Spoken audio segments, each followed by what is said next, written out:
Let's now go back to the Western Cape, and Bulelani Phillip is at the Parliament Precinct. It's, of course, all systems go for the SONA 2025, and Bulelani is standing by. Bulelani, good morning again. Good morning again to you, Leanne. I've just checked in here on the red carpet. Of course, not much happening now other than the final preparations. Of course, it is going to be a place and a hive of activity on the other side of 4 o'clock this afternoon as lawmakers make their way into the Cape Town City Hall, which is where this year's State of the Nation address is going to be held. My guest is Baxolile Nodada, who is the DA's Deputy Chief Whip. Baxolile, firstly, I want you to look at this backdrop that's behind us. And it's got a question there that says, are you wearing local? As Mr. Nodada, are you wearing local this year? No, I definitely am wearing local. Naturally, I would support young people that are in the fashion space in Nelson Mandela Bay. But ultimately, for us to look good for the job that we have to do, we had to do a professional job ultimately. But the main thing is to make sure that we contribute to the economy growing as well. Is it necessary, the strutting and the event of this red carpet? Look, I don't think it's a necessity for us. You know, I do think that when we do come to Parliament, when we have a State of the Nation address where the executive comes and addresses the country, we here to do a job. You know, there's no need for glitz and glam for it. We're here to work. We're in the business of work. Everybody else is walking to work across the road as we speak. So this is our responsibility. It's a job that we signed up for to be part and parcel of contributing to the country and its fortunes. So, yeah. The DA is the member of the Government of National Unity.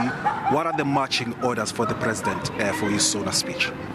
Look, ours is very simple. In every contribution that we've made with our ministers and deputy ministers in government, as well as our members that serve in Parliament, is to say the biggest focus for South Africans is economic growth and jobs.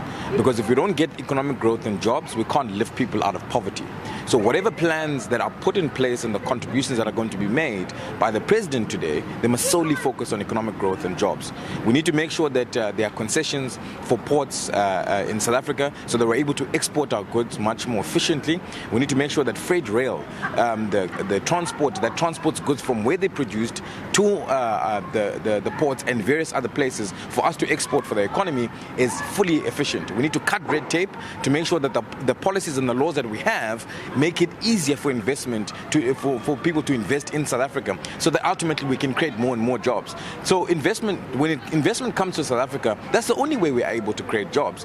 And most importantly, we must have fiscal discipline. No more bailouts for SOEs, and we must focus on taking that money to the bread and butter issues of South Africa, an efficient and functional universal healthcare that also works with partnerships in the private sector, investing in education to make sure that our teachers are able to be in the classroom to give skills to our learners so that they can be able to participate in the economy with a skill later on, to make sure that the service delivery in local government is completely focused and improved on so that the lives of people there are better. No more water shedding in those particular areas, because once there are those problems, no investor is going to come if you don't have good roads, the lights are not working, the water's not there, for them to invest in a business and ultimately employ people. So the marching orders, economic growth and jobs.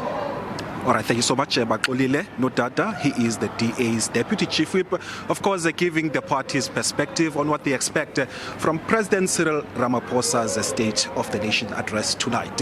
On that note, Leanne, it's back to you in studio.